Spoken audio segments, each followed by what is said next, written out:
The NFL has released the white smoke involving Kirk Cousins and the tampering allegations. And when news breaks, we're the first one on it here at Falcons Today. So go ahead and subscribe for more in-depth coverage all off-season long.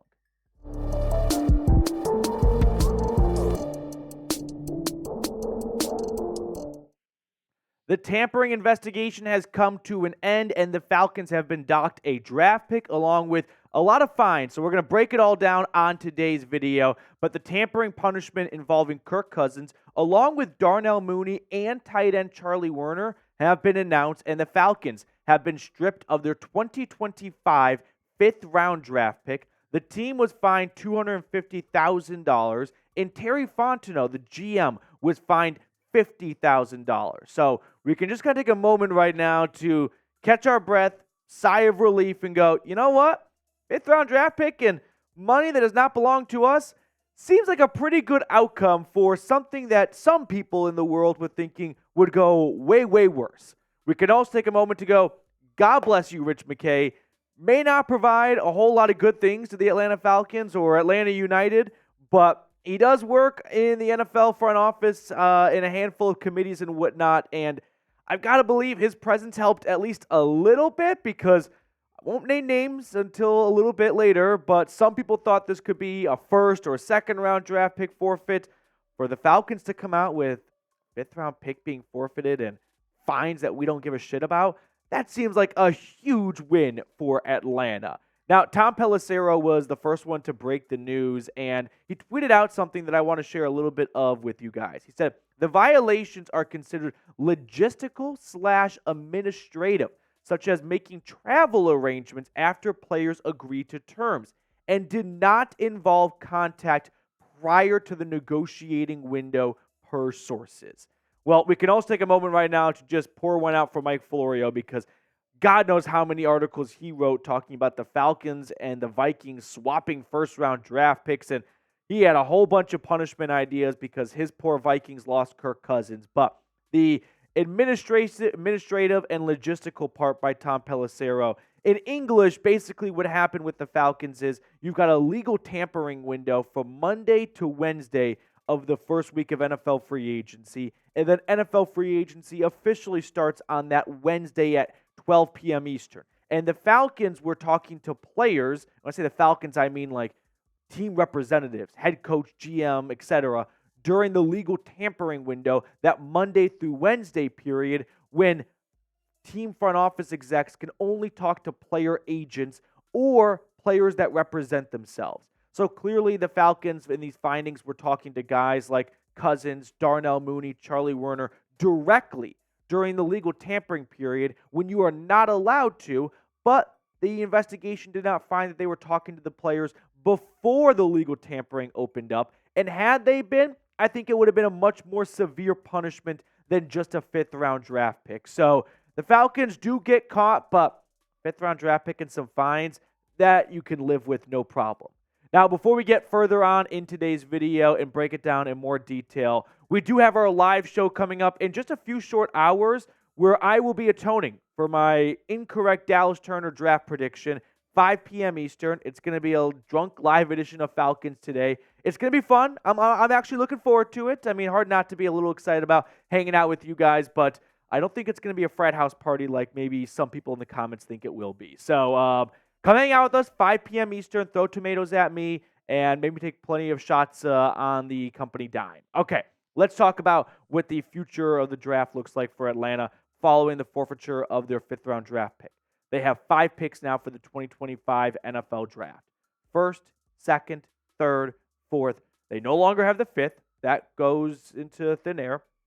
Their 6th-round draft pick was traded away to get Van Jefferson, and they have a 7th-round draft pick. So, ultimately, they are out 2 draft picks of their originally slotted 7 for the 2025 draft, the 5th-round pick being forfeited for the tampering involving Cousins, Darnell, Mooney, and Charlie Woerner. The Mooney and Woerner part, by the way, is new. And even though the Falcons were only talking to players during the legal tampering period, you'd think for talking to 3 players, the punishment would be a little bit more severe than a 5th. So, once again, God bless you, Rich McKay. And then when Atlanta traded for Van Jefferson last year, they did a 6th and 7th round pick swap with the Rams.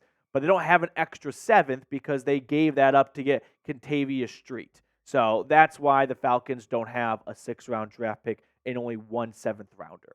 Now, I do want to hear from everyone watching. What is your one-word reaction to the tampering punishment? Get in the comment section below. Don't be a stranger. Let me know what your one-word reaction is. For me, I'll say relief. I mean, I never thought it would get to the point of a 1st-round pick, but when you start reading the headlines from a certain someone who works for NBC Sports and is a bit of a blogger, yeah, thoughts start creeping into your mind of, what if this goes south? Like, what if they lose a big draft pick? We saw the Miami Dolphins lose a 1st, a 3rd. But like I said in all these videos I did about this subject, they were talking to a head coach and a quarterback for a lot longer of a period of time than the Falcons were with Kirk Cousins. So I felt like the Dolphins' tampering punishment was on one end of the spectrum. Jeremy Maclin and the Chiefs was probably the next closest example on the other end of the spectrum. And ultimately, the Falcons fell a little bit closer to, well, a lot closer, almost identical to the Jeremy Maclin punishment. And that's probably in part because Rich McKay's got some connections and some friends up in New York in the league office, and hopefully he was able to bring down the punishment for the Atlanta Falcons. So, no 5th-round draft pick for Atlanta in 2025 unless they make a trade, which means the Falcons, oh no, they don't have the right to draft Adi Ogundeji or Quadre Olson or Jordan Miller. Like, how are they going to get these perennial Pro Bowlers? I mean, don't get me wrong. There's been some good 5th-rounders. DeMonte Casey was a 5th-round pick, if I remember correctly. Tyler Algier, who had an awesome rookie 2022 season. So, yeah, you'd rather have a 5th-round pick than not have it, but I hope your draft does not hinge on your 5th-round draft hit rate. The Atlanta Falcons themselves released an official statement. I got to envision when they were writing this, it was kind of like the Jordan Belfort scene in Wolf of Wall Street when he's laughing at the guy he's trying to sell penny stocks to. They wrote, "We are pleased this review is complete. We cooperated fully with the league and its review and appreciate the NFL's thoroughness. As we do with every process, we will review how we operate and look for ways to improve." That was the most PR bullshit I've ever read in my entire life.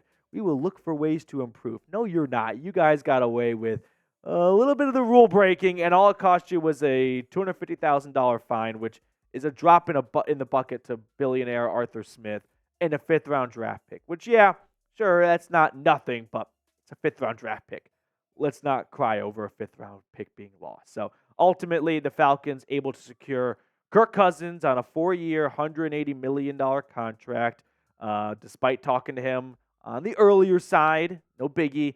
Darnell Mooney, he's also a part of this investigation. He signed a 3-year, $39 million contract. And then Charlie Woerner signed a 3-year, $12 million contract. The only real loser in this, I think, is Terry Fontenot. He got fined $50,000, which, I mean, that's actually a good chunk of change for an NFL GM. They're not, billionaires like Arthur Blank is. So Kirk Cousins, take him to a nice steak dinner, take him to Rays on the River somewhere, and make up for the fact that you slipped up in the press conference and said, "Oh, I met with the athletic trainer yesterday."